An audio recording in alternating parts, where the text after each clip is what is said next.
Olá, pessoal. Eu sou Adolfo Neto, professor da UTFPR Curitiba e do Programa de Pós-Graduação em Computação Aplicada, PPGCA.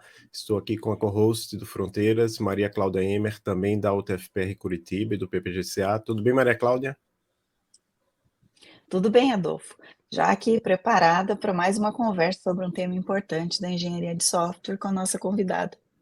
Certo. Hoje vamos entrevistar a Mona Lessa Barcelos. Ela é professora do Departamento de Informática da Universidade Federal do Espírito Santo, UFES, onde atua no Programa de Pós-Graduação em Informática, PPGI, que possui mestrado e doutorado em computação.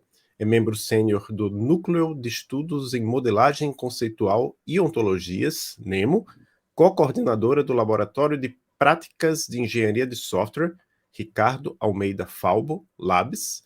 Mona Lessa é uma das autoras do livro Medição de Software e Controle Estatístico de Processos. Por sinal, o tema da entrevista de hoje, o tema principal vai ser medição de software. Tudo bem, Mona Lessa? Você tem algo a complementar nessa sua apresentação? Ei, Adolfo, tudo bom? Olá, Maria Cláudia. Bom, primeiro eu quero agradecer o convite e dizer que é uma satisfação imensa estar aqui com vocês, que eu sou fã do Fronteiras e admiro muito o trabalho de vocês. Em relação à apresentação, você fez uma apresentação bem completinha, eu só vou acrescentar uma coisinha, que eu me identifico muito como uma apaixonada por engenharia de software. É meio óbvio, eu estou aqui com vocês exatamente por causa desse tema tão importante, mas eu sou uma apaixonada pela engenharia de software. Eu acho que a gente tem o privilégio de trabalhar numa área em que a gente olha para o desenvolvimento de software de uma forma muito completa, muito holística. Então, a gente consegue refletir sobre toda a complexidade que desenvolver software envolve.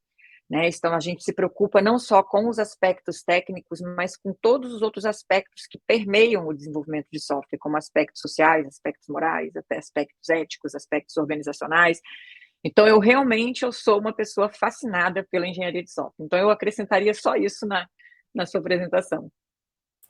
Muito legal. Então, hoje a gente vai falar, como eu já disse, sobre medição de software e vamos fazer uma pergunta que eu sei que é difícil, porque provavelmente você falaria horas e horas, mas a gente tem um tempo limitado. O que é medição de software?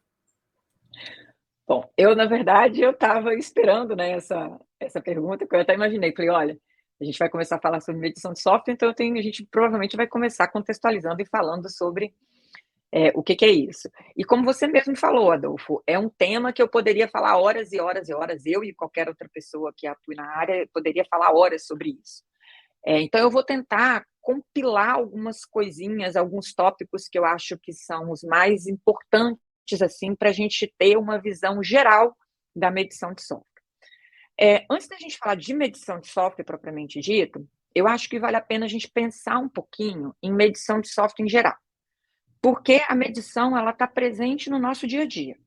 O tempo todo a gente está em contato com a medição, mesmo que nós não percebamos isso. Mas olha só, vamos pensar o seguinte, imagina que você vai reformar o seu apartamento, vai reformar a sua casa e você quer trocar um piso de um cômodo lá do seu apartamento. Certamente você vai medir qual é a área desse cômodo para você saber quanto de piso você vai ter que comprar. Então, você vai estar usando a medição, vou medir qual é a área deste cômodo, para ela poder te dar uma informação que vai te apoiar a tomar uma decisão sobre a quantidade de piso que você vai ter que comprar. Então, só aí já tem medição na sua vida.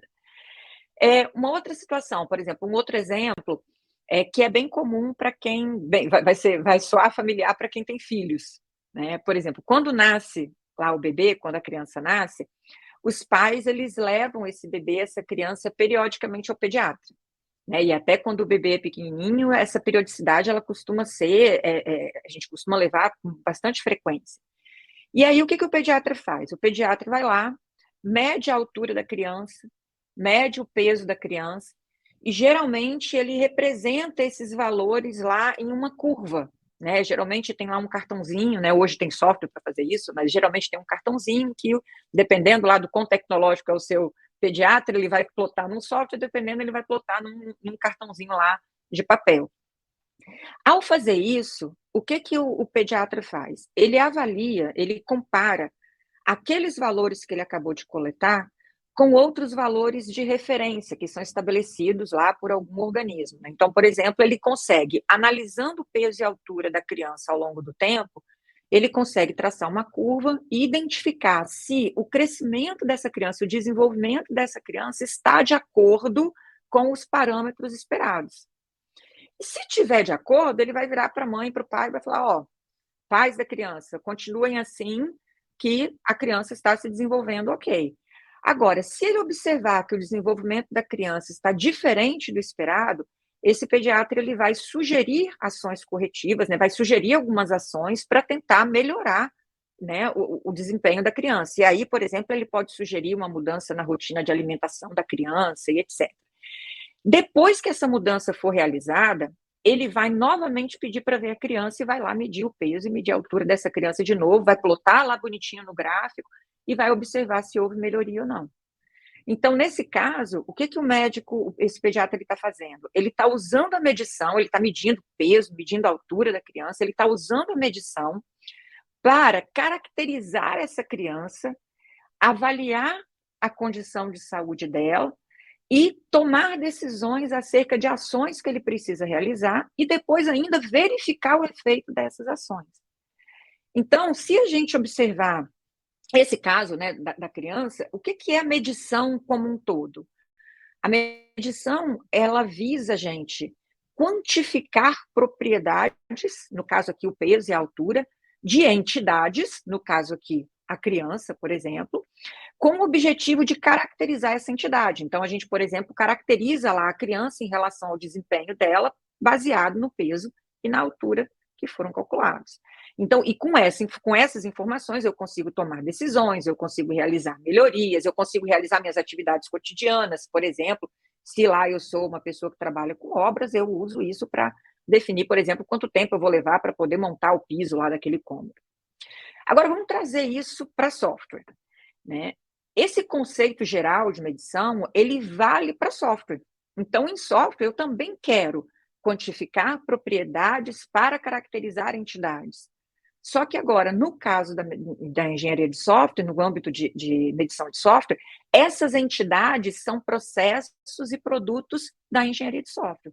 Então, eu vou querer avaliar o meu produto de software, os meus artefatos que são produzidos, os artefatos intermediários que eu produzo ao longo do software, por exemplo, uma documentação de requisitos, um teste que eu realizei. Eu vou querer avaliar, por exemplo, eu quero quantificar aspectos dos meus desenvolvedores, né, da equipe, do processo, do tipo, meus testes eles estão sendo eficientes, eles estão sendo eficazes. Então, as entidades que eu quero caracterizar na medição de software são as entidades de software. E aí entra uma coisa que é o elemento principal na medição de software, que são as medidas, ou as métricas. Aí eu vou até fazer um parêntese, porque na literatura, a gente não tem um consenso sobre essa terminologia. Alguns autores falam em medida, alguns autores falam em métricas, para se referir, por exemplo, à métrica que a gente vai usar. Por exemplo, eu quero calcular o peso em quilos de uma criança. Alguns autores se referem a isso como medida, outros se referem como métrica. Eu não vou entrar nessas questões terminológicas aqui, porque senão vai tomar muito nosso tempo. Então, eu vou combinar que, nessa nossa conversa, eu vou usar os termos métrica e medida como sinônimos. A gente tem material de engenharia de software que vai falar métrica, tem material de engenharia de software que vai falar medida, aqui nós vamos usar esses termos como sinônimos. Então, voltando agora, né, a gente está falando em métricas. E para que são as métricas? As métricas, elas são exatamente aquilo que a gente usa para quantificar as propriedades. A medição visa quantificar as propriedades de entidades para eu caracterizar essas entidades e chegar à conclusão a respeito delas. E para eu fazer essa quantificação, eu uso as métricas. Então, por exemplo, vamos imaginar que eu sou lá um gerente de um projeto e eu quero avaliar, eu quero analisar a produtividade dos meus desenvolvedores. Então, eu defino que eu quero, a entidade que eu quero caracterizar é o desenvolvedor. A propriedade que eu quero quantificar é a produtividade. E aí eu tenho que usar uma métrica para isso. Por exemplo, eu posso usar, vamos supor, a quantidade média de pontos de história que esse desenvolvedor produz ao longo de uma sprint, por exemplo. E aí, olha que coisa interessante quando eu começo a usar as métricas. Se eu meço a quantidade média de pontos de história que um desenvolvedor produz, né, realiza, materializa em uma determinada nas sprints, eu posso obter diversas informações. Por exemplo, se eu olhar isso ao longo do tempo para o mesmo desenvolvedor, eu vou poder tirar conclusões acerca do desempenho daquele desenvolvedor, se ele melhorou, se ele piorou ao longo do tempo. Se eu faço isso para todos os desenvolvedores, eu posso, por exemplo, observar se eu tenho um comportamento, se a produtividade ela é análoga, ela é similar para vários desenvolvedores, ou se tem algum desenvolvedor que tem alguma produtividade muito diferente dos demais, por exemplo, muito baixa. Eu posso investigar por que ele está tendo essa produtividade tão baixa. Ou um outro tem muito alta, por que aquele desenvolvedor ele tem essa produtividade tão alta? E isso me ajuda a tomar decisões e melhorar lá o meu processo de desenvolvimento. Ainda eu posso, uma vez que eu conheça a produtividade dos diversos desenvolvedores, eu ainda posso melhorar o meu planejamento, porque, por exemplo, se eu conheço qual é a capacidade de produção de um determinado desenvolvedor em uma sprint, quando nós formos fazer o planejamento dessa sprint e identificar qual trabalho vai ter que ser feito nessa sprint, eu posso fazer isso de forma mais alinhada ao desenvolvimento, à produtividade dos meus desenvolvedores. Um ponto importante quando a gente fala em medição, e eu acho que isso é comum nas organizações, é que não adianta a gente sair medindo tudo que é possível medir. Porque, às vezes, a organização ela entende assim, então medir é importante, eu vou medir tudo. Só que medir demanda esforço, né? Esforço significa tempo, e esforço significam custos. Então, medir é algo que é custoso num certo grau. Então, para que a empresa, para que a organização defina as métricas e meça aquilo que importa para ela tem que fazer uma medição que seja orientada aos objetivos e necessidades de informação dela. E aí, para isso, a gente tem várias técnicas, vários métodos na literatura que nos ajudam a fazer isso. O que eu acho, né, eu vou trazer esse para a conversa, porque eu acho que ele é talvez o mais simples, ou pelo menos o mais intuitivo, no meu ponto de vista. Um bem conhecido é o GQM, né, que é Go, né, o acrônimo para Go Question Metric. E o GQM, o que ele fala para a gente? Ele diz assim, olha, para você definir as métricas, que é o Mzinho lá do GQM, para você definir as métricas, você precisa primeiro identificar quais são os objetivos, ou seja, para que você quer medir. Desses objetivos, eu tenho que derivar necessidades de informação, ou seja, o que eu preciso saber, e a partir daí eu vou definir quais são as métricas que eu preciso para definir para atender essas necessidades de informação. Então, por exemplo, se a gente pegar como exemplo a questão do desenvolvedor que eu dei antes, a empresa ela mediria, ela teria métricas relacionadas à produtividade do desenvolvedor se ela precisasse dessa informação. Então, ela teria lá como um objetivo, por exemplo, eu preciso melhorar o planejamento das minhas sprints. Para eu melhorar o planejamento das minhas sprints, esse é meu objetivo. Que necessidades de informação eu tenho? Por exemplo, eu preciso saber qual é a produtividade dos meus desenvolvedores. Essa é meu question, né? Porque no GQM, as necessidades de informação são apresentadas no formato de questões. Então, seria qual é a produtividade dos meus desenvolvedores?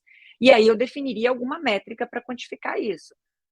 No caso, eu dei como exemplo, eu posso medir a produtividade considerando a quantidade de pontos de história desenvolvida, a quantidade média desenvolvida por sprint, por desenvolvedor.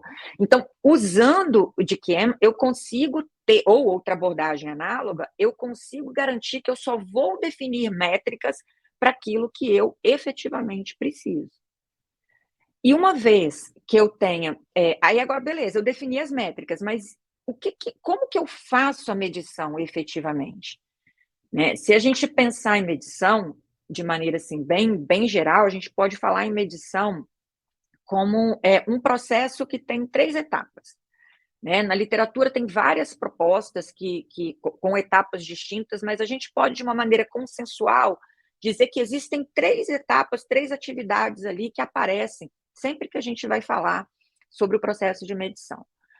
A primeira coisa, claramente, eu preciso planejar minha medição, que é exatamente o que a gente estava falando lá quando a gente falou do DQM, né? Eu vou ter que definir quais são as métricas que eu quero e por que elas são importantes para mim. Uma vez que eu tenha essas métricas definidas, eu preciso, então, coletar dados para essas métricas. Então, se eu definir que eu quero calcular, que é importante para mim saber a produtividade do desenvolvedor, eu tenho que coletar dados que me permitam calcular a produtividade do desenvolvedor.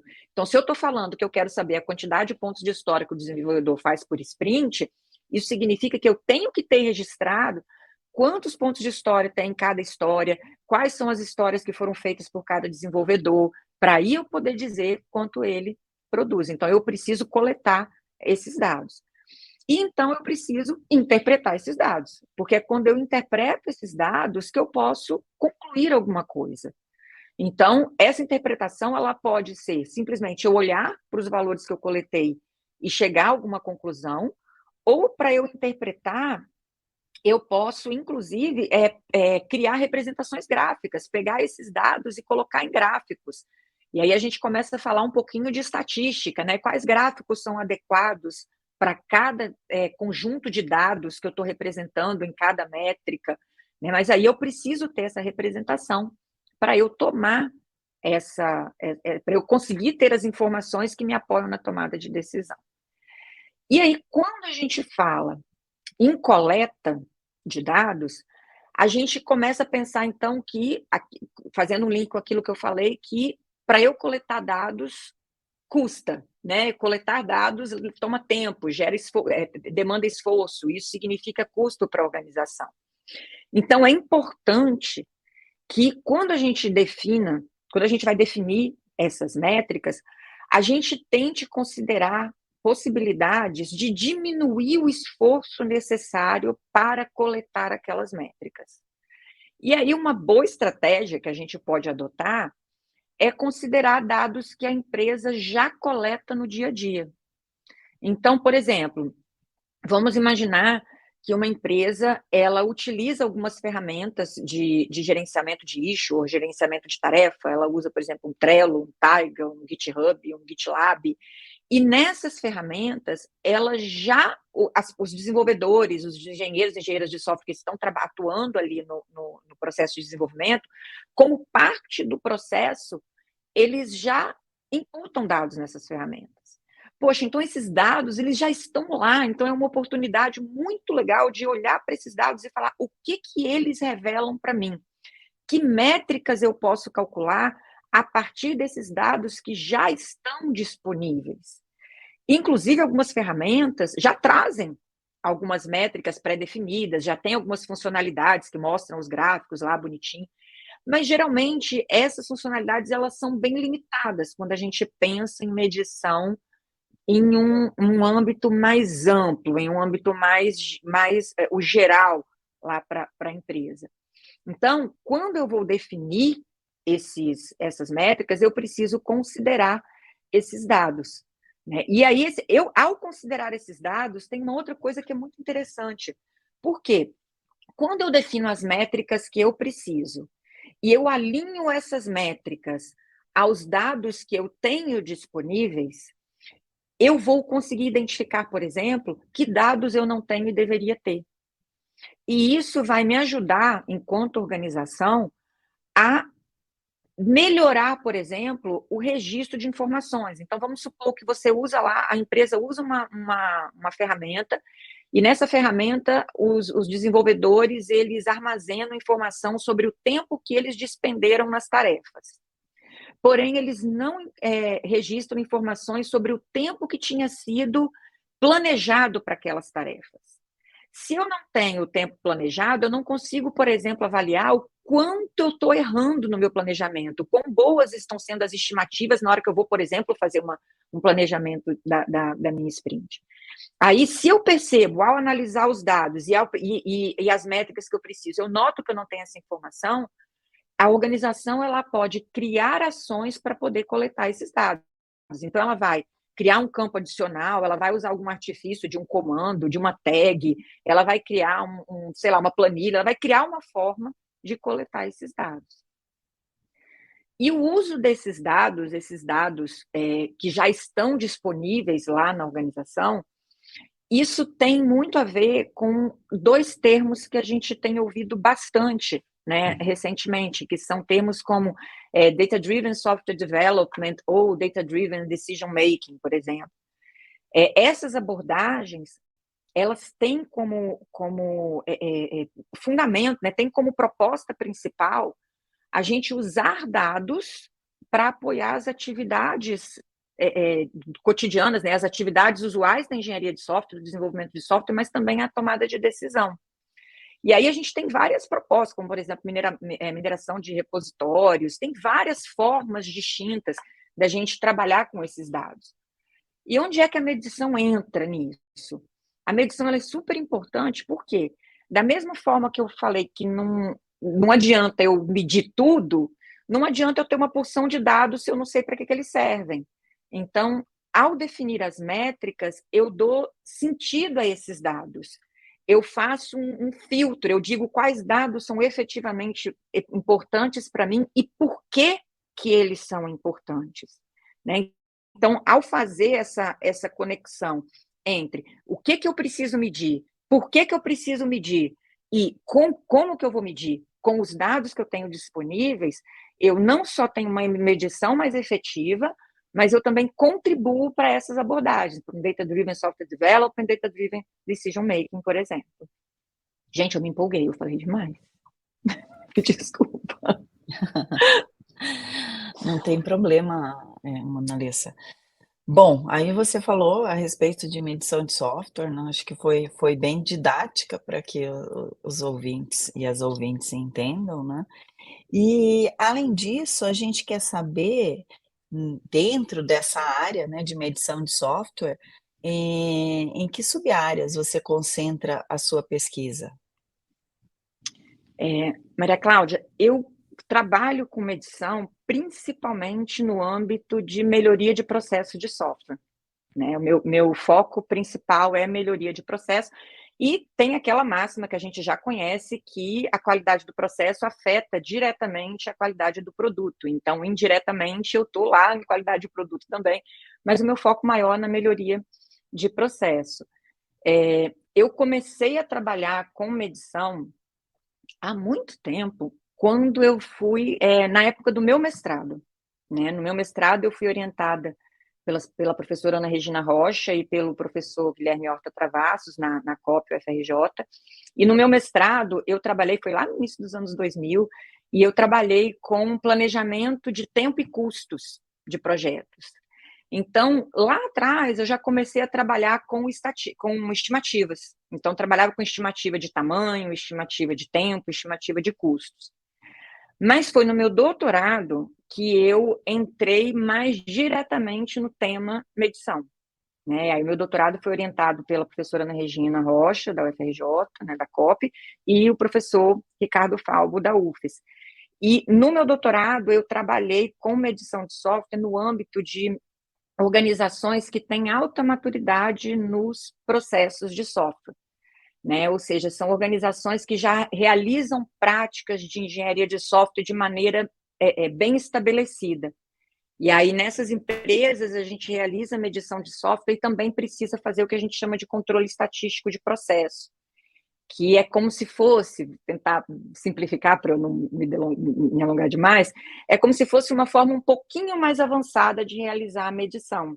Eu tenho alguns requisitos adicionais que precisam ser atendidos, e eu uso algumas técnicas estatísticas específicas também. Quando eu terminei o doutorado, e aí eu entrei no programa de pós-graduação de informática da UFES e passei a orientar alunos, aí o meu leque de temas, né, nos quais eu passei a trabalhar, ele aumentou. Só que medição de software sempre esteve ali presente desde o início. E nesse âmbito de melhoria de processo, eu tenho uma parceria também com o professor Gleison Santos, da Unirio, e a gente tem trabalhado nos últimos anos, tivemos 2 dissertações de mestrado orientadas, a gente trabalhou com medição de software aí no âmbito de serviços de TI, ainda pensando em melhoria de processo, só que agora mais focado em serviços. Certo. E agora a gente vai entrar numa outra parte dessa entrevista, onde a gente faz perguntas específicas sobre alguns dos artigos que você tem publicado nos últimos anos. Eu acho que isso é um diferencial do nosso podcast, permitir que os pesquisadores falem pelo menos um pouco sobre cada um dos artigos. E o primeiro artigo sobre o qual nós vamos falar é o artigo Em direção a um arcabouço, Framework para Engenharia Contínua de Software, que foi publicado no Simpósio Brasileiro de Engenharia de Software de 2020. Então, obviamente, os artigos cujo título estão em inglês, lá na descrição a gente deixa o título em inglês, o título em português e o link para o artigo. Você pode explicar rapidamente para as pessoas que nos escutam o que é engenharia de software contínua e como o framework conceitual que você propõe neste artigo ajuda as pessoas engenheiras, desenvolvedoras de software? Engenharia de software contínua é uma forma de desenvolvimento, uma nova visão, vamos colocar, do desenvolvimento de software, onde a gente passa a ver o desenvolvimento de software não só como iterativo, como a gente já está acostumado nos métodos, quando a gente usa os métodos ágeis, mas a gente também vê esse desenvolvimento de software como um fluxo contínuo de atividades. O que a gente quer com a engenharia de software é diminuir a distância, a separação entre as atividades do processo de engenharia de software, considerando o ciclo de vida como um todo. Então, é um conjunto de ferramentas e técnicas e práticas que a gente adota buscando dar essa continuidade, essa continuidade ao processo de desenvolvimento de software. Alguns termos, por exemplo, como DevOps, integração contínua, entrega contínua, implantação contínua, mais recente, DevSecOps, né? Esses termos, eles todos estão relacionados à engenharia de software contínua. Né? Por exemplo, se a gente olha para o DevOps ele busca diminuir a separação entre as atividades do desenvolvimento e atividades de operação. Isso tem muito a ver com a forma como a gente consome software hoje também. Então, por exemplo, se a gente pensar nos aplicativos que nós temos no celular, recorrentemente a gente recebe atualizações desses aplicativos. Né? Então, a conexão entre quem está desenvolvendo esses aplicativos e nós que estamos usando, ela tem que ser algo fluido. Né? E a engenharia de software contínua, ela visa exatamente prover técnicas, ferramentas, práticas, para permitir essa fluidez e essa continuidade ao longo de todo o processo. No artigo que você mencionou, Adolfo, eu propus um framework, né? E esse framework, ele visa dar uma visão geral de processos envolvidos na engenharia de software contínua. Porque muitas vezes, quando a gente ouve engenharia de software contínua, muitas pessoas associam diretamente às ferramentas, ou ao DevOps, ou só às atividades mais de construção. E engenharia de software contínua é muito mais do que isso. Né? Na verdade, não todos, mas muitos dos processos que a gente realiza, já vinha realizando na engenharia de software que não é contínua, né? na engenharia de software como um todo, esses processos eles se repetem dentro da engenharia de software contínua, só que agora eles têm que ser realizados com uma perspectiva diferente. Né? Então, por exemplo, eu continuo fazendo gerência de configuração, mas como que eu faço gerência de configuração agora sob uma perspectiva contínua? Eu continuo tendo que medir, mas como que eu faço medição agora com uma perspectiva contínua? Então, o framework, ele dá essa visão geral dos processos e como que eles se relacionam considerando troca de dados e informações. E aí também esse framework, ele serve como um ponto de partida para a gente levantar questões importantes. E aí, por exemplo, nesse artigo que você mencionou, eu levanto inclusive uma questão relacionada à medição, que é essa questão de como que eu vou fazer medição agora nesse ambiente contínuo? Que métricas eu vou usar nesse ambiente agora de desenvolvimento contínuo?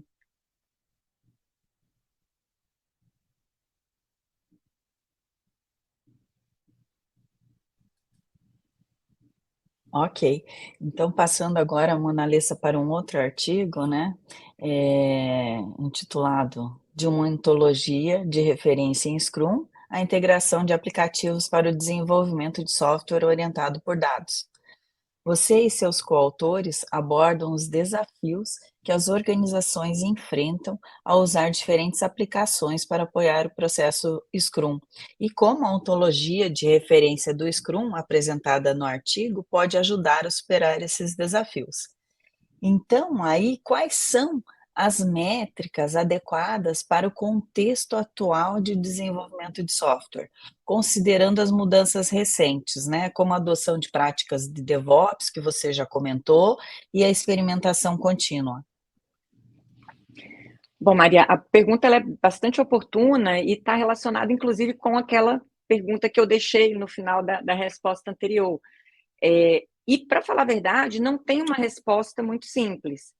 Na verdade, em teoria, ela nem é tão complicada, mas quando a gente vai para a prática, existem algumas particularidades que podem aumentar a complexidade de como a gente resolve isso, né?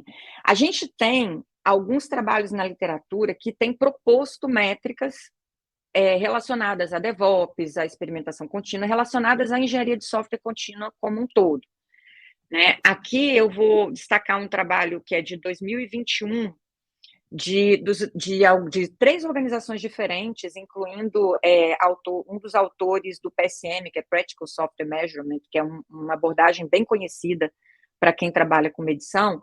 Eles propõem um framework de medição para desenvolvimento interativo e contínuo. E aí, nesse framework, eles propõem um conjunto de métricas. Aí, por exemplo, lá entre as métricas tem histórias completadas versus histórias planejadas, cobertura de teste automatizado, velocidade da equipe, tempo médio de release, frequência de release. Então, eles colocam lá várias métricas. Então, isso é um ótimo ponto de partida. Por exemplo, eu olhar para a literatura e procurar métricas que eu posso usar na minha organização, isso já é um ótimo ponto de partida. Eu posso considerar tanto literatura acadêmica como literatura cinza também. Só que aí tem um ponto interessante que é que a gente precisa se atentar a ele, que mesmo eu tendo essas métricas como ponto de partida, aquilo que a gente conversou lá no início, as métricas da organização têm que ser adequadas para as necessidades dela. Então, eu posso ter um catálogo com 100 métricas, mas quais realmente são relevantes para mim? Então, a organização ela tem que conseguir ir lá e identificar quais são as relevantes para ela. E isso vai ter relação com os dados que ela tem disponíveis, como a gente já falou, e também com as práticas que ela realiza. Então, por exemplo, no âmbito de experimentação contínua, se a gente fala que a empresa ela realiza teste AB, certamente ela vai precisar de métricas diferentes de uma empresa que realiza um outro tipo de experimentação. Então, não tenho essa, como eu falei, a resposta em teoria é simples, porque é você definir métricas que sejam adequadas ao que você realiza, e você pode consultar a literatura, mas na prática, isso traz um pouquinho mais de complexidade, né? Tem a questão de conhecimento tácito envolvido, particularidades da organização. Tanto que nesse artigo que você mencionou, Maria Cláudia, nesse artigo, as métricas que foram definidas para a organização, elas foram definidas com base em uma necessidade específica daquela organização naquele momento, né? Então, é um trabalho onde a gente analisou dados para produzir métricas, apresentar em dashboards para a organização, para apoiar a organização a ter informações e tomar decisão, e todas as métricas a gente olhou para a empresa e observou o que ela precisava para a gente poder chegar a essas métricas. Agora, a próxima pergunta é sobre o artigo Combinando GQM mais estratégias e OKR, resultados preliminares de um estudo de caso participativo na indústria, que você coescreveu com o Gleison Santos, da Unirio, com 2 pessoas que já estiveram de alguma forma aqui no Fronteiras, a Bianca Trinkenreich, que eu estava pesquisando agora, eu vi que ela foi orientando no mestrado do Gleison, né? Então tem já uma relação, já que você é uma colaboradora do Gleison lá da Unirio, e a Bianca, ela apresentou um artigo dela já quando ela estava fazendo doutorado, eu acho, lá na Northern Arizona University, né, com Gerosa, com o Igor Steinmacher. A gente teve uma época lá da pandemia que a gente fez várias lives, está lá no nosso canal no YouTube. E com a Tayana Conte também, né, coautora, que esteve aqui no nosso episódio 10 sobre User Experience. Então a pergunta é, como é que a combinação dos métodos GQM mais Strategies e OKR pode auxiliar na definição de métricas para avaliar serviços de TI, conforme mostrado no estudo de caso que vocês têm nesse artigo, e quais são os benefícios dessa abordagem? Adolfo, até fazer um complemento à sua informação, né? A Bianca, ela é a primeira autora desse artigo, né? A Bianca, eu trabalhei junto com o Gleison, nós orientamos juntos a Bianca durante o mestrado, e a Tayana teve uma participação fundamental ao longo do trabalho. E esse artigo, ele foi, inclusive, um dos resultados que a gente alcançou, se eu não me engano, a Bianca já tinha defendido, né? Então, foi até posterior à proposta de mestrado dela. E é muito bom ver a Bianca voando, né? É bom demais a gente ver quando a gente fala assim, poxa, eu vi quando começou a preparar, quando entrou em pesquisa eu estava lá, e agora a gente vê ela voando com as próprias asas. Mas esse trabalho, voltando aqui para o trabalho, então, nesse trabalho, o que aconteceu? A Bianca, ela lá no trabalho de mestrado dela, ela fez uma proposta de um método que chama CINES, e esse método, ele é um método baseado no GQM Plus Strategies. Inclusive, algumas pessoas consideram até que ele é uma extensão do GQM Plus Strategies. Esse método, ele é um método bem robusto. Ele orienta organizações, pessoas relacionadas a serviços de TI, vou generalizar como gerentes de serviços de TI, então orienta gerentes de serviços de TI sobre como definir os objetivos, as necessidades de informação, as métricas, as ações necessárias, né, as estratégias, como você estabelecer métricas para medir essas estratégias, como monitorar, como acompanhar essas estratégias. Então, é uma proposta bem robusta. E essa proposta ela foi aplicada algumas vezes em uma organização e a gente teve resultados muito bons. Ela foi aplicada e a gente teve resultados muito positivos. Só que aí houve uma situação, que é a situação reportada nesse artigo, em que era preciso fazer a definição de métricas para poder monitorar e alcançar metas que tinham sido estabelecidas para uma área de serviço de TI de uma organização. E nesse contexto, eles tinham um cronograma muito apertado e comentaram assim, olha, não vai dar para a gente fazer o processo todo completão como tinha sido adotado em outras unidades já. A gente precisa de uma abordagem mais rápida. E na ocasião eles falaram, poxa, a gente queria usar OKR. Eu falei, então vamos usar. E aí o que a gente fez? A gente combinou OKRs com o GQM Plus Strategies. E qual foi o resultado disso? Né? OKR é um método muito simples e ele visa você definir objetivos e Objective Key Results. Então, você definir objetivos que sejam qualitativos e resultados que sejam quantitativos. Então, você vai dizer que para eu alcançar um determinado objetivo, eu tenho que produzir um objetivo qualitativo, eu tenho que produzir determinados resultados quantitativos. Ele é um método muito simples, muito ágil, então ele carece de um conhecimento um pouco mais explícito, de mais conhecimento explícito, para auxiliar em como que eu defino esses objetivos, como que eu defino esses resultados, como que eu defino as estratégias para alcançar esses resultados. Então, nós usamos o OKR como se fosse o framework geral, né? Seguimos a ideia de definir objectives and key results, e nós usamos o GQM Plus Strategies como corpo de conhecimento.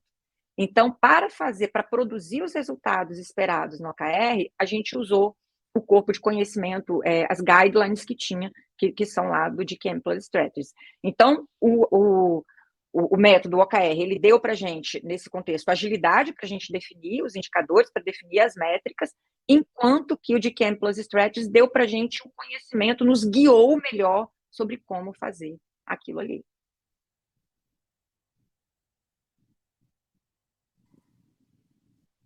Certo. E agora falando um pouco a respeito também de ontologias na área de engenharia de software, né?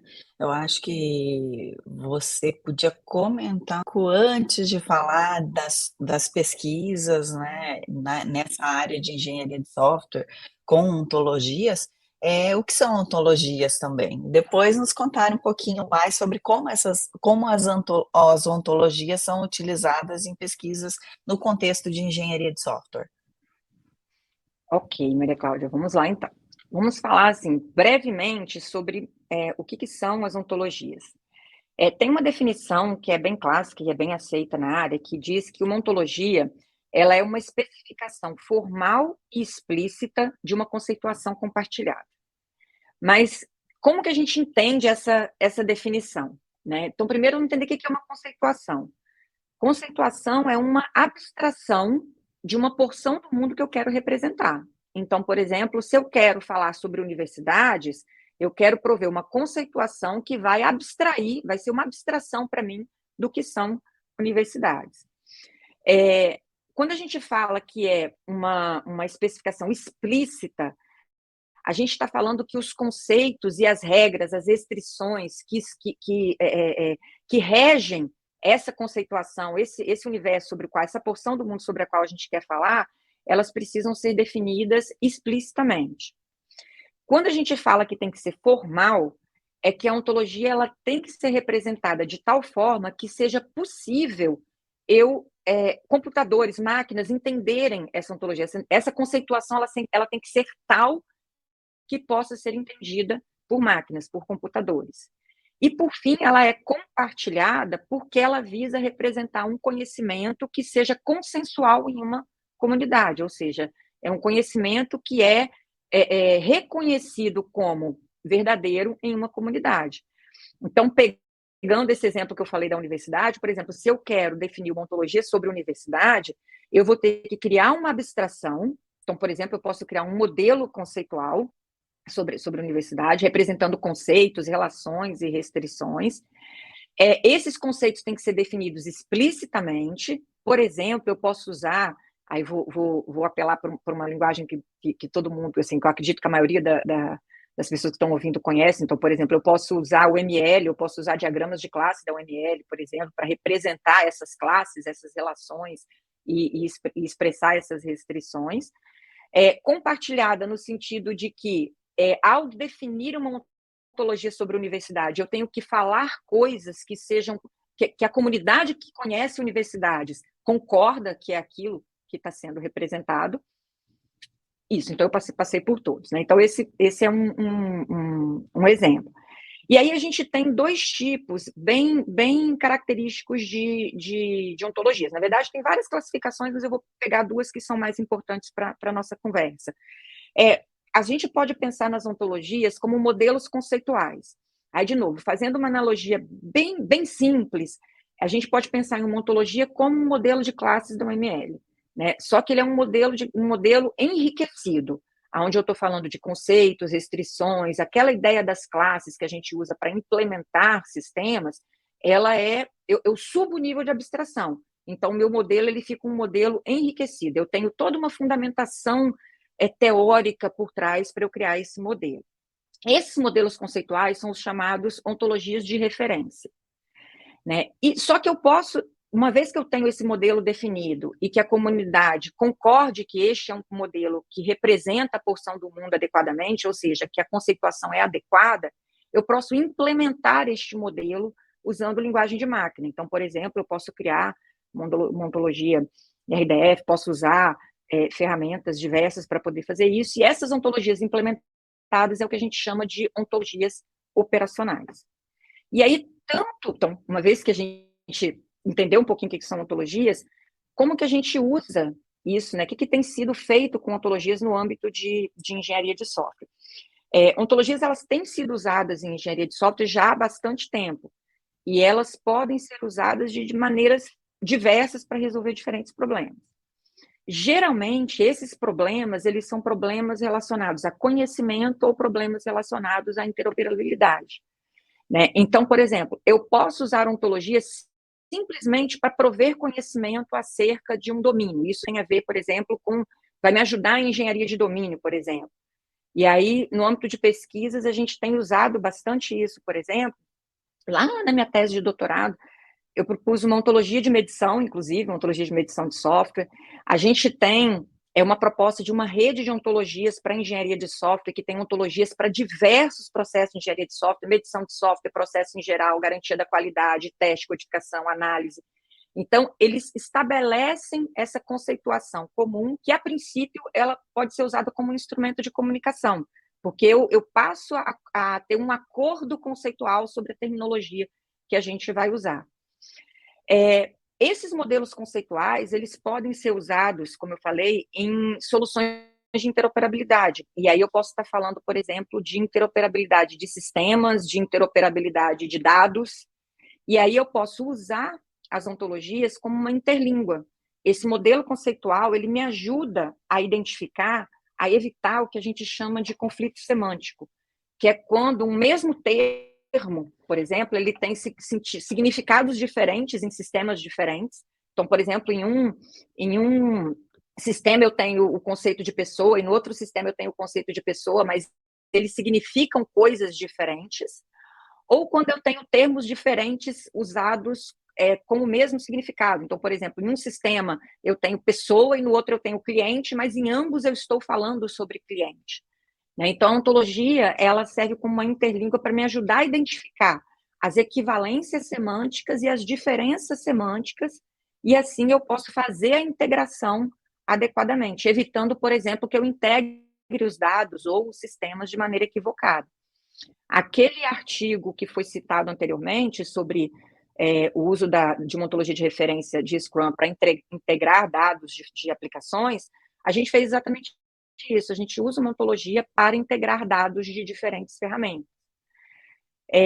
A gente também pode usar ontologias para fazer o que a gente chama de harmonização de padrões. Isso é muito importante na engenharia de software, porque em engenharia de software a gente costuma utilizar vários padrões, por exemplo, modelos de maturidade, normas ISO, padrões I3E, e às vezes a empresa ela tem vários padrões que tratam de um mesmo assunto e ela precisa atender os vários padrões ao mesmo tempo.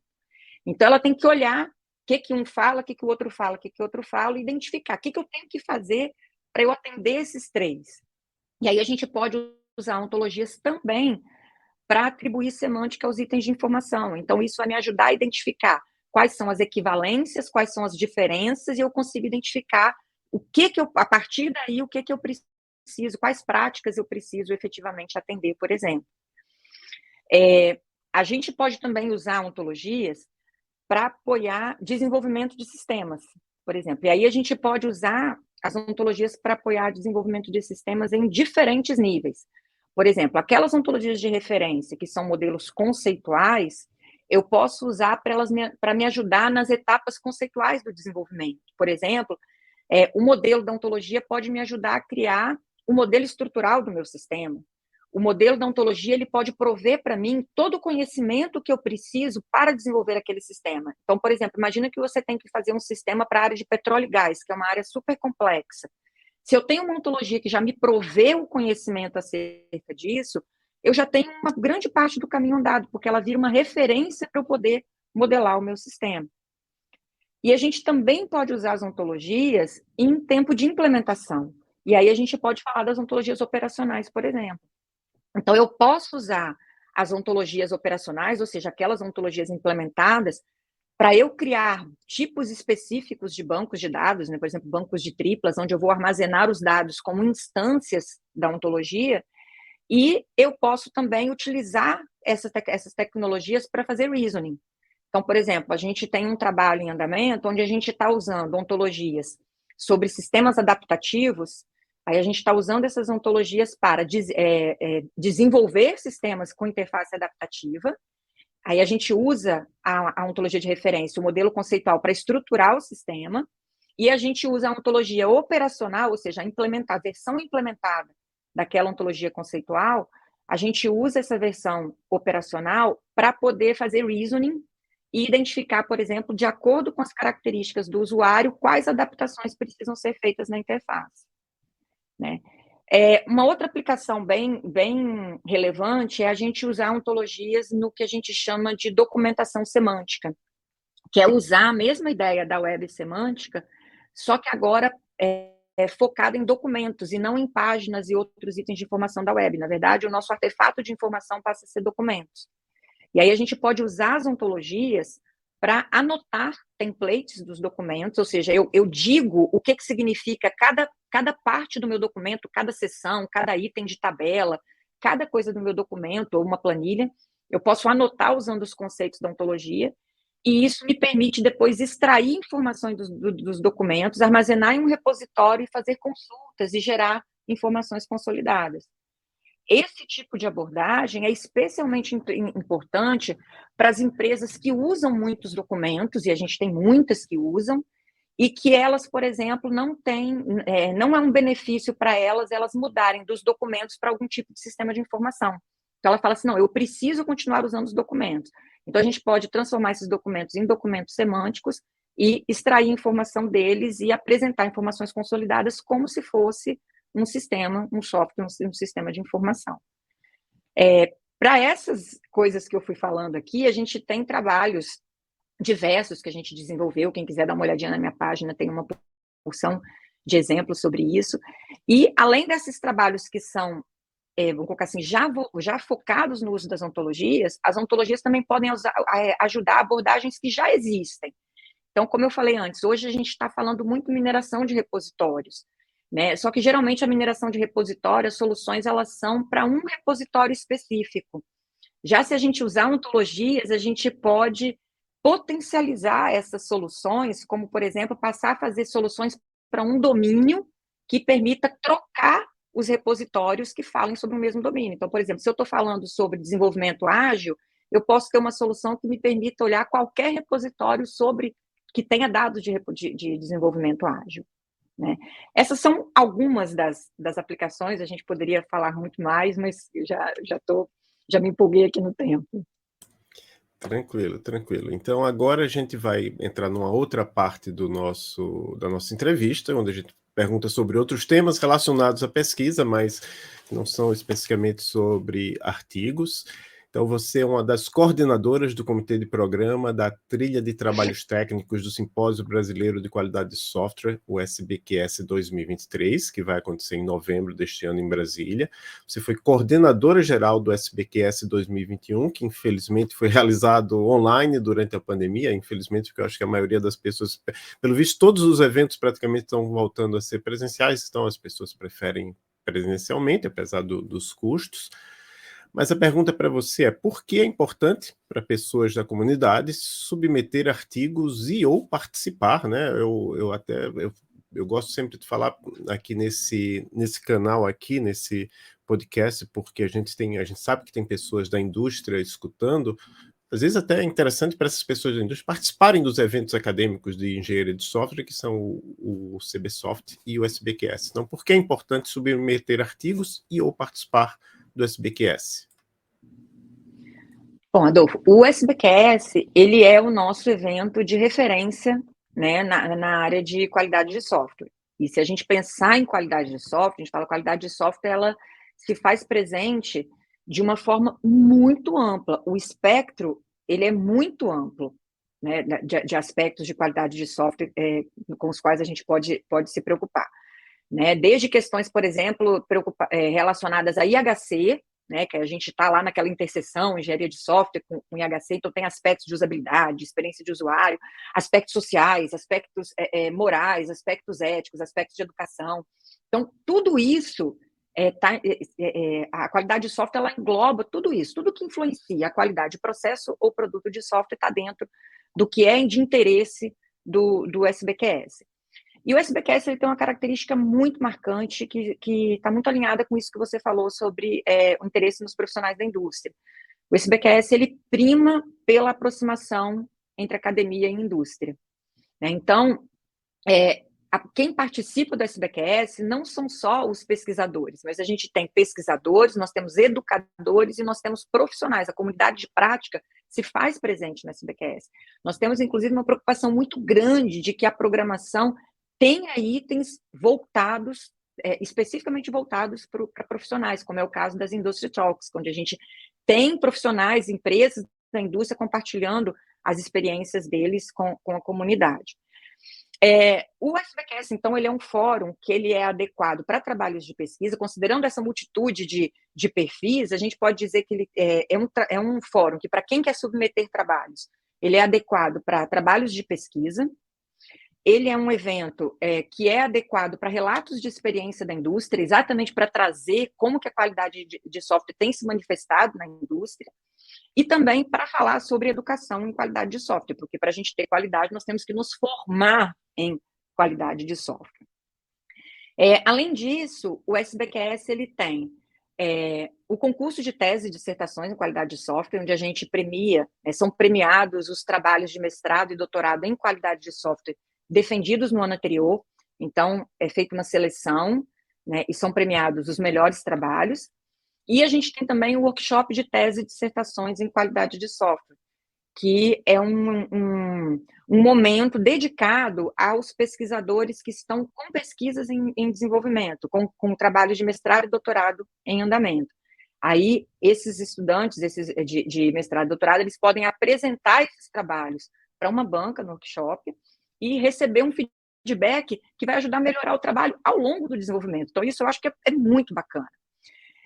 Além disso, o SBQS ele tem um comitê de programa de altíssima qualidade.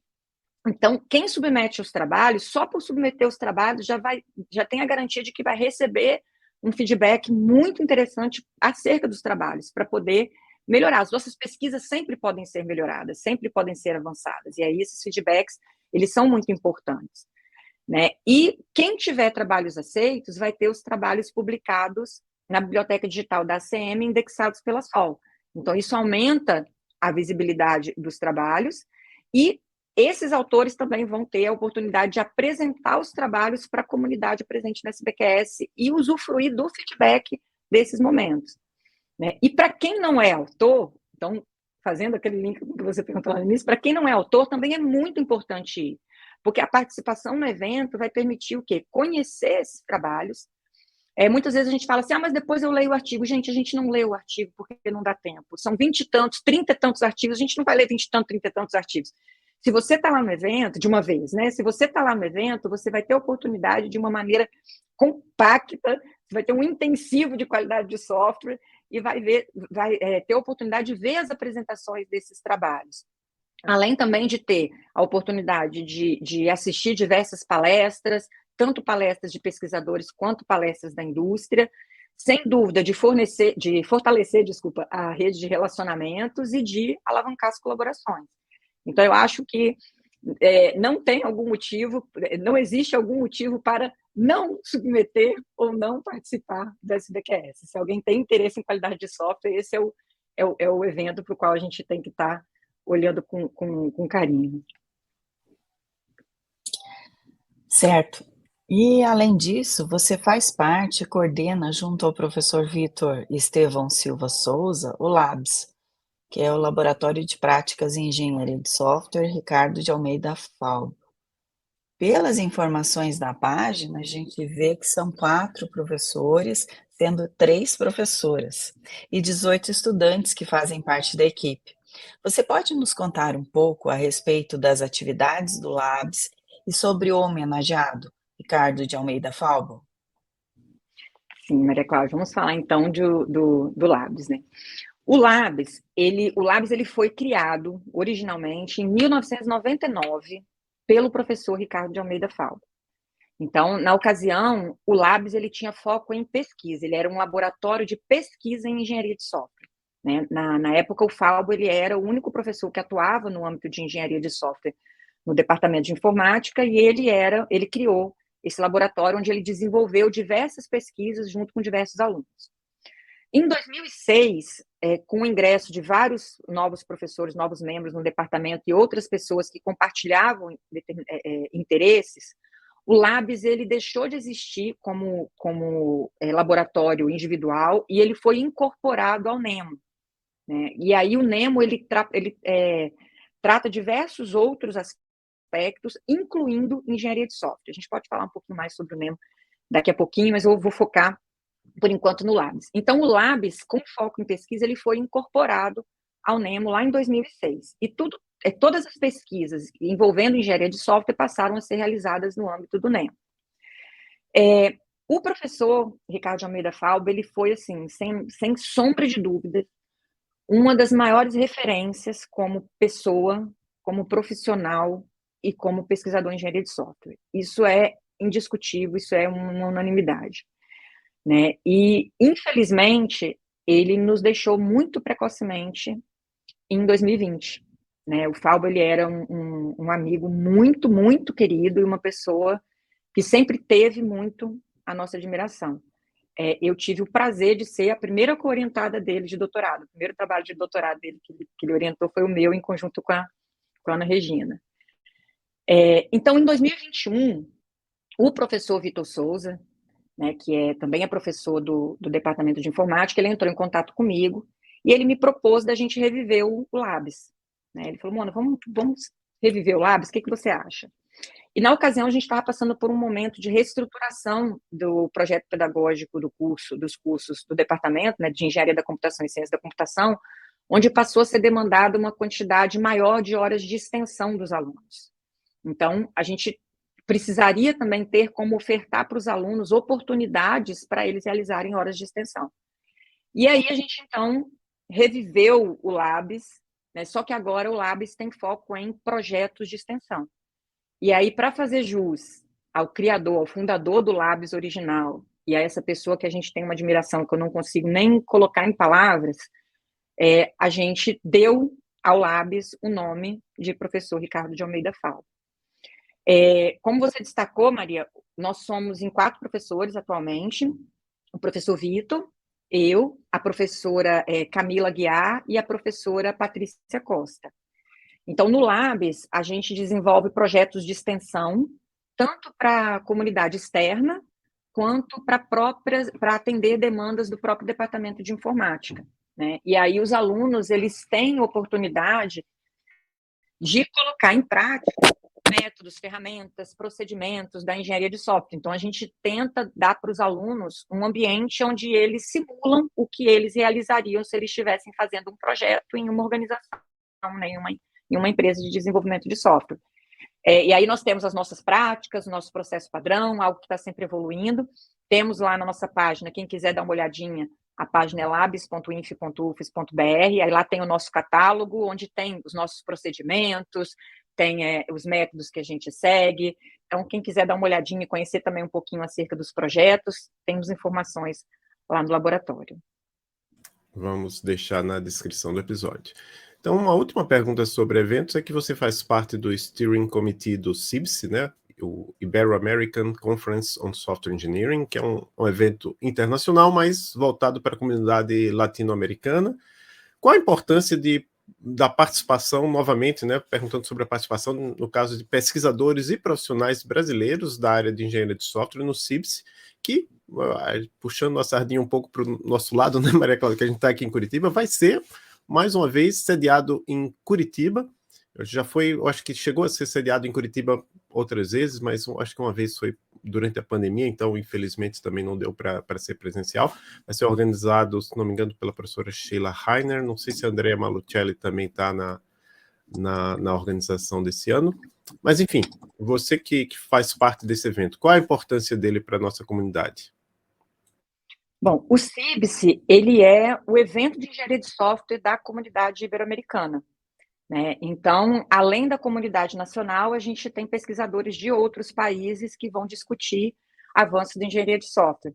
Ele é um evento já muito tradicional e a participação da comunidade brasileira ela é muito relevante, né? E então a participação nesse evento ela é muito importante para fortalecer a comunidade ibero-americana de engenharia de software e também é uma excelente oportunidade, assim como eu falei lá no SBQS, é uma oportunidade de aprendizado, de troca de experiências, de colaborações. E com certeza, sendo no Brasil em 2024, não tem como perder, né? A programação ela inclui sessões técnicas, ela inclui simpósio doutoral, ela inclui palestras e ela inclui a Escola Ibero-Americana de Engenharia de Software, né, onde são ofertados tutoriais sobre temas atuais e relevantes, e esses tutoriais são importantes tanto para pesquisadores quanto para os profissionais. Então, não dá para perder. Certo, me corrigindo, né, quer dizer, não é latino-americano, é ibero-americano, quer dizer, inclui Ibero-americano. Portugal. É ibero-americano, inclui também Portugal e Espanha. Eu lembro que eu fui aquele comitê de divulgação, né, e tinha uma professora da Universidade da Espanha junto no comitê. Agora, a gente chega na pergunta, a pergunta que define o podcast. Eu gosto sempre de explicar que pode ser algo que você acha que vai acontecer ou que você gostaria que acontecesse em nossa área. Para você, qual é a próxima fronteira da engenharia de software? Bom, Adolfo, para responder essa pergunta, eu vou pedir licença um minutinho só para eu falar de um outro grupo de pesquisa do qual eu faço parte, e vocês vão entender por que eu quero falar sobre isso. A gente falou sobre ontologias, né? E como eu falei, o Labs ele tem um foco maior em projeto de extensão, né? E as pesquisas a gente faz no NEMO. O NEMO ele é o núcleo de estudos em modelagem conceitual e ontologias. E esse núcleo ele tem como foco, como o próprio nome diz, modelagem conceitual e ontologias. E a gente usa modelagem conceitual e ontologias para resolver problemas diversos, entre eles problemas de engenharia de software. Né? Inclusive, vários dos trabalhos que eu falei aqui, tem muitos projetos interessantes que quem tiver interesse pode dar uma olhadinha lá na página do NEMO, nemo.ufes.br, e dar uma olhadinha, eu chamo atenção particularmente para a página de resultados, onde tem vários projetos interessantes, inclusive um chamado MASE, que é Measurement in Software Engineering, que é onde a gente tem vários resultados relacionados à medição, que foi o tema principal aqui. Mas, e aí, um ponto que eu quero destacar do NEMO é que nós somos 7 professores no NEMO, 6 membros da UFES, né, e 1 membro externo. Então, membros da UFES a gente tem o professor João Paulo Almeida e o professor Vitor Souza, e as professoras Renata Guizardi, Verusca Zamborlini, a Camila Guiar e eu. E como membro externo, a gente tem o Giancarlo Guizardi, que foi um dos fundadores e hoje está na Universidade de Twente. Né? Por que eu quis falar sobre o NEMO também, além de falar sobre o Labs? Porque quando você me perguntou sobre quais são as fronteiras, qual é o que eu acho que vai ser, né, a fronteira de engenharia de software, eu gostaria de destacar 2 coisas, e a primeira delas tem muito a ver com a minha participação tanto no Labs quanto no NEMO. Né? No Labs, como a gente falou, nós somos em 4 professores, e desses 4 professores nós somos 3 mulheres. No NEMO nós somos 7 professores, desses 7 professores nós somos 4 mulheres. Então, uma coisa que eu espero, né, é que ambientes como esse, onde, né, cenários como esses do NEMO e do Labs, onde as mulheres têm seu espaço, eles sejam cada vez mais comuns, né, mais frequentes na computação. Né, que as meninas e as mulheres elas sejam atraídas pela nossa área, né, pela computação, mas mais do que isso, que elas sejam bem-vindas, que elas sejam acolhidas, que elas se sintam totalmente à vontade para explorar ao máximo o potencial que elas têm. Né, porque esse potencial ele vai contribuir com certeza para o avanço da área e para o avanço de nós como comunidade, nós como sociedade. Né? Eu acho que, como comunidade, a gente tem dado passos importantes nessa direção, mas ainda tem muita coisa pela frente e a gente precisa, para a gente fazer esse caminho e chegar no final com sucesso, a gente precisa da participação e colaboração de todos.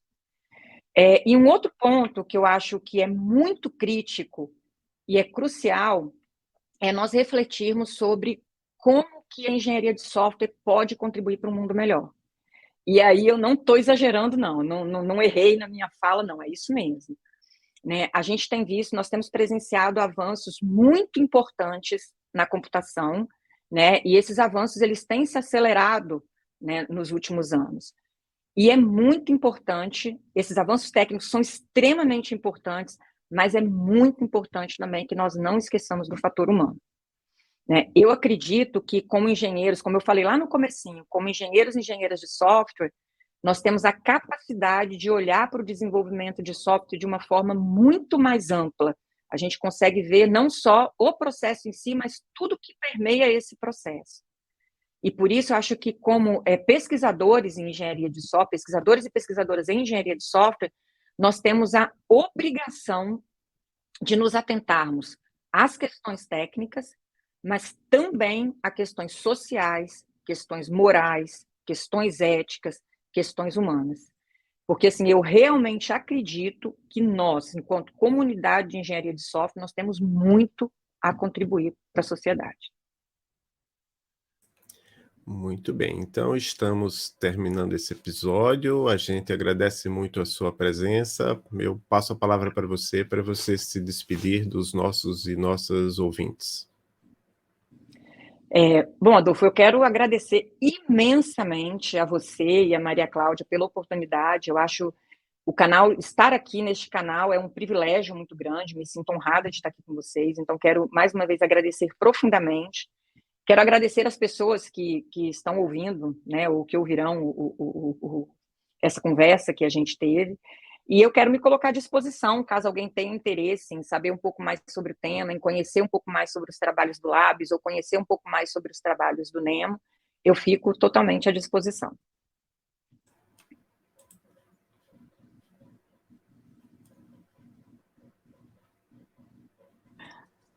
Muito bem, Mona Lisa. Como eu disse no início, né, a conversa foi muito proveitosa, com certeza. E eu também quero agradecer a você, né, por estar aqui, agradecer a todas as pessoas que estão nos ouvindo e até o próximo episódio do Fronteiras da Engenharia de Software. Até lá!